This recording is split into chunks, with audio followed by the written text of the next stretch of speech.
যিটো কামৰ কাৰণে ঘৰ আহিছিলোঁ সেইটো হ'ল এতিয়া মোৰো যাবলৈ হ'ল এইবাৰ ভাবিছোঁ মানি প্লাণ্টৰ ডাল লৈ যাওঁ এস্থেটিক নেচাৰ লাভাৰ নে কি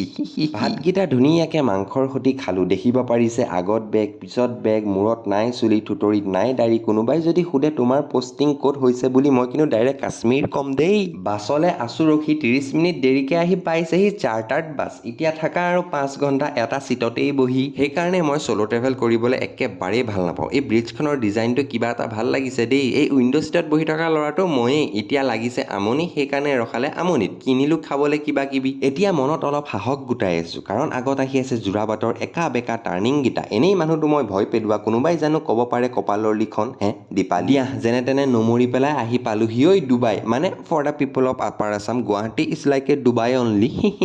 যেনে তেনে এই গেলা গৰমত ইমান ক্ৰিটিকেল চিটুৱেশ্যন এটাৰ পৰা নিজকে বচাই আনিলোঁ আৰু ৰুম পালোহি দিয়া কাইলৈ লগ পাম বাই বাই